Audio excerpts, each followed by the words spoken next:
This is Radio Now 95.3 FM. Come for the news, stay for informed conversations.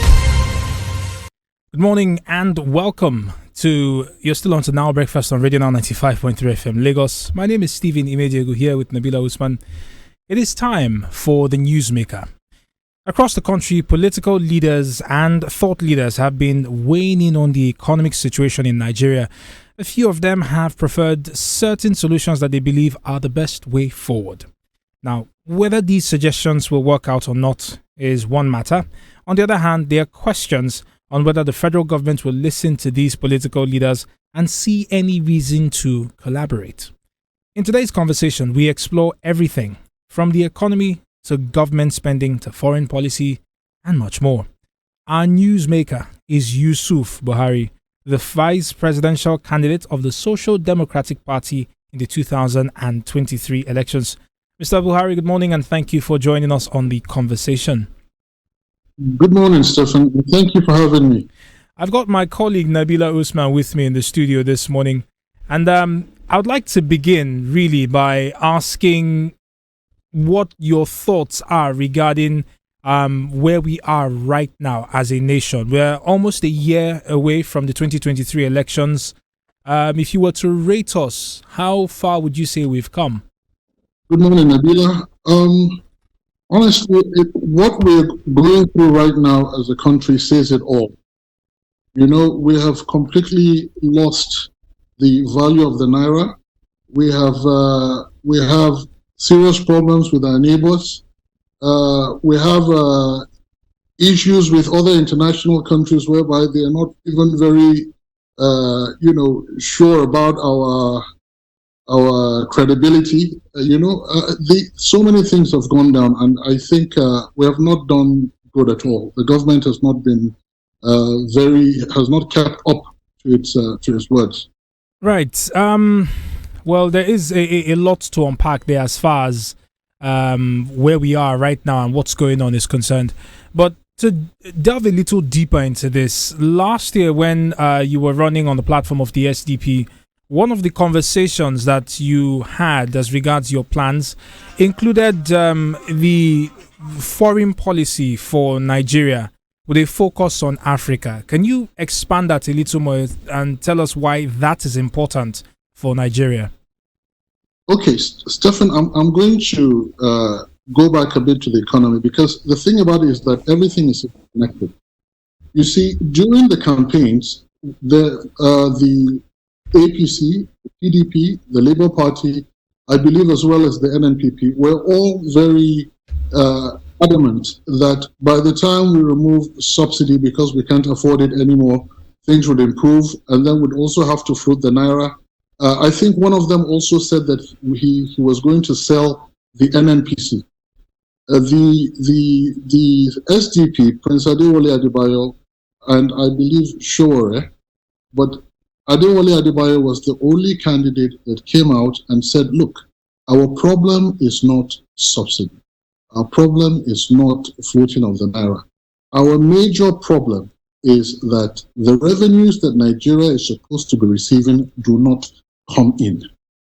That is number one. Number two, he said the subsidy itself, almost 50% of it is fraudulent or more. It's fraudulent. So you cannot say that you have a child that has malaria and then you're going to keep on, pushing in Milo and Nido into this child without solving the malaria and think that this child is going to get better. There is no way we can keep on putting all of this so-called fantastic economic solutions into a broken system. We have a systemic meltdown in the country. For the oil theft, I remember, I think I was trying to remember that name yesterday. Moody's reported that about, I think in 2021, that we sold about 41 billion hydrocarbons, but we only received 5 billion. So that means about 80% of our revenue was stolen. At that point, we were even saying that it was about a quarter. But just yesterday, I saw a report where President Olusegun Obasanjo was being quoted to have said that, yes, about 80% of our revenues were being stolen. So you see, that is number one.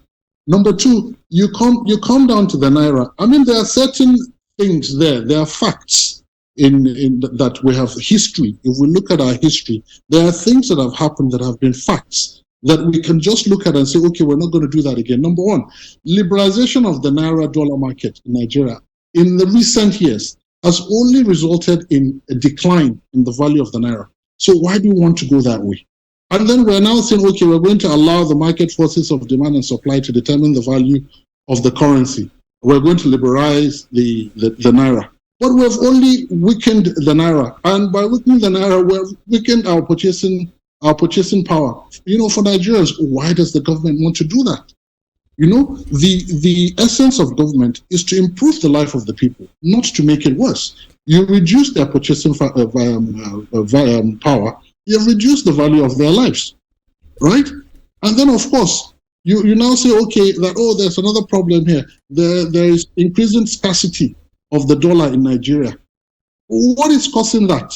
They said, no, in fact, I saw another report whereby I saw some security men going to Zone 4 in Abuja and busting up some BDC, sellers. And, that is just very silly. It is obvious, it is clear that the BDC cannot manipulate the FX market. This FX market is being manipulated based on connivance with the government and the banks. They are the ones with that kind of clout and volumes to be able to manipulate anything in this country. Mr. Buhari, this begs the question of what you make of the CBN's recent reforms, the policies that it has been issuing, including new regulations governing BDC operations in the country. Yes, I have seen a proposal that the CBN rolled out, which is still being discussed with APCON, I believe. So that has not been finalized. What I'm aware of at the moment is that the CBN is going to continue the BDC operations by issuing dollars. Therefore, they want to reduce the pressure in the market, in the FX market. I'm aware that I think they're going to start operations this week. I'm aware of that. But as far as the other conditions that the CBN ruled out in terms of the increase in the capital of the BDCs, etc., I think there's a lot of work to be done there, because it doesn't make sense that BDCs are having a higher capitalization than microfinance banks, for example. So there's still a lot of work they have to do there. But what is clear is that, and I've said it before, the BDCs do not have the muscles. They don't have the muscle. Mr. Buhari, let me shift you a little away from more hardcore financial conversations to just questions on why your principal in the race from last year, the presidential race from last year, why he thinks this is the time to speak up against the president's policies.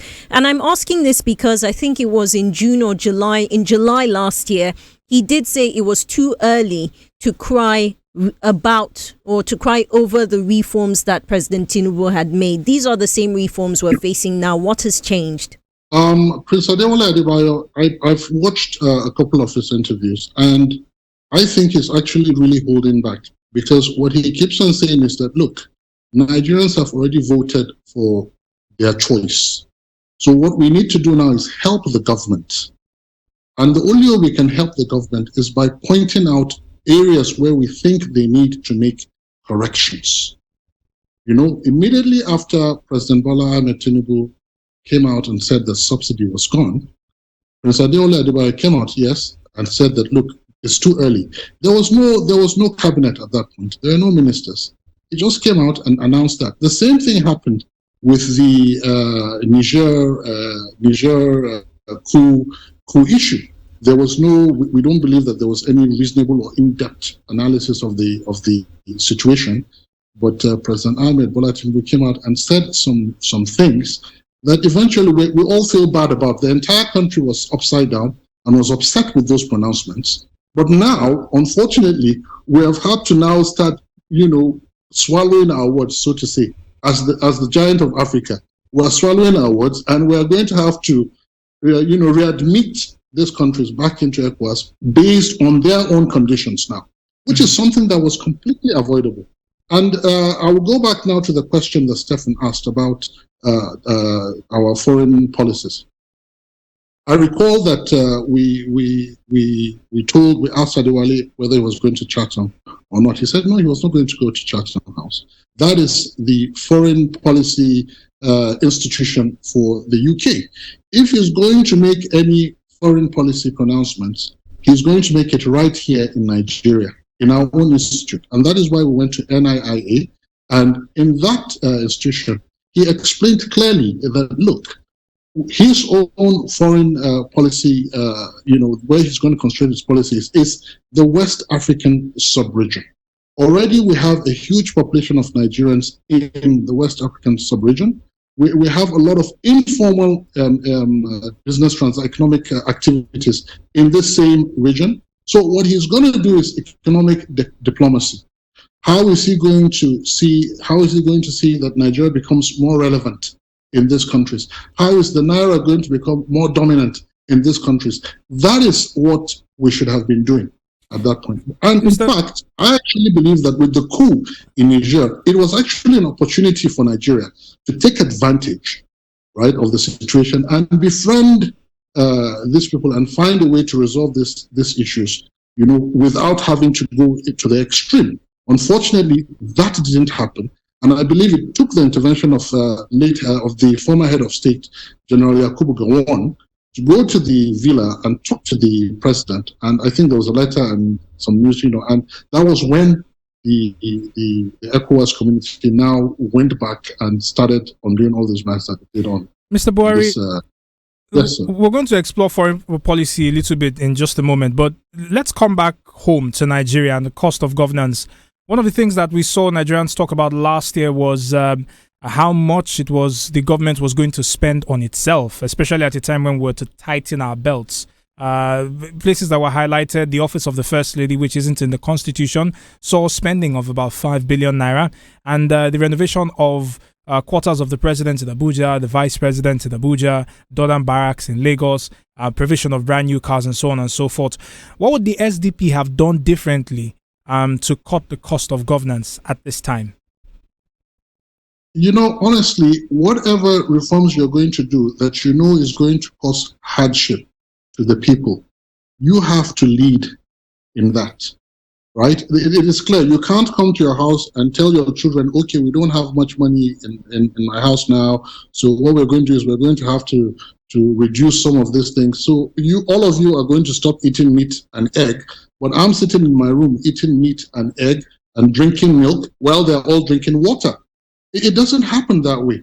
So what that means basically is that, yes, I've seen, to be fair on the president, he has already taken some steps in terms of reducing the entourage that goes around with him, the entourage that they travel with, and, delegations and all of that. He has done that. But they also have to find other ways of reducing costs. For example, all these foreign trainings that our civil servants go for. A lot of times they spend a day in training and then they take 5 days doing safaris, or going on shopping sprees, on the expenses of the Nigerian, on the expense of the Nigerian people. These are things that they have to stop. Flying of this private jets, the presidential air fleet. At this point right now, I don't think Nigeria needs something like that. There are so many places where the federal government, the state governments, can reduce expenses so that the Nigerian people can see that indeed we are not the only people that are taking the bite. They are also, our leaders are also, participating in this hardship along with us. But right now, that is not the case. Now, we can look a little more at the foreign policy issues, and you started to raise some of it with the challenges that we faced with Niger Republic, for instance. I wonder how you think Nigeria can sort of reclaim an authoritative position, especially on the continental scene, when you consider that a lot of African countries know that we have internal issues to deal with. If you go online, you will find a number of Africans essentially throwing jibes at Nigerians over security-related headlines that show up in the news. This isn't just economy now. They know that hundreds of Nigerians continue to be kidnapped or killed or held for ransom, whatever the case may be. So how would you approach this issue? Honestly, at this point, I think we call ourselves the giant of Africa, but people call us, the lazy giant of Africa. We don't have any traction. The only solution is to resolve the issues at home. That is the only way out. We have endemic corruption. We have to resolve that. We have to bring in the revenues into our coffers. We have to do that, bring in the money, and then use the money efficiently. We have to make sure that the engine room, the management room of government, the civil service, is much more efficient, right? And we have to make sure that law enforcement, I really don't have anything to say about our law enforcement. I would only praise them more, because if you look at every other sector in the country, everything has received a blow. So it's unfair to say that the military, the police have also not received. They are also suffering. But in spite of that, they are doing as much as they can to keep us safe. So I think that the federal government has to find ways to work, closer and try and find better ways of improving the capacity of our military in trying to, resolve the security crisis in the country. But bottom line is, if we want to be the giant of Africa, we have to resolve the problems at home. We have to be able to feed our people. All these silly videos of our people rushing for food and dying right now does not help us. It does not help Nigeria. It's an interesting point you make, Mr. Buhari, and I do apologize if it seems that I'm belaboring the point, but in helping out our security apparatus, in strengthening it, and I guess to a large extent relieving the pressure on the military so that they can focus on Nigeria's external issues or territorial issues, the conversation around state policing has become more popular in the last few weeks. We've seen it get to the lawmakers. We're talking about a bill. A second reading has been passed and so on. And we're also seeing governors in the opposition PDP talking about state policing. I wonder if you have a stand as far as state policing is concerned and what you would like to see the policing apparatus look like. Okay, you see, the state governors are a huge part of our problem in this country. The entire state apparatus works to the benefit of the state governor, right? So at this point, I really do not know how it's going to work out by further empowering the state governors with ammo. They already have immunity, and then now you give them ammunition. That means they can do whatever they want, and nobody is going to question them, at least while they're in power. But even before this state policing issue, I think that, and this is one of the problems that the governors are guilty of, they should allow the local governments to have autonomy. Number one, we should abolish that joint account system. Let the local governments be independent. Let them have resources go directly to them. Let them be accountable for their own resources. That is the only way they are going to develop. Yes, they will make mistakes, but they are going to develop the same way that the state governments are making mistakes right now. But as we move along, we're improving on that and we're trying to correct things. Allow the local governments to also be empowered. That is the way that they can create education in the local governments, in the wards. That is the way they can have better, better intelligence network. That is the only way they can be much more involved in food production in the country. So by the time you're even able to release the local government to start working on their own, you have already started solving the issues of insecurity. So I think first and foremost, let us do that. If the president goes ahead with this state policing matter, he's only going to empower the governors more.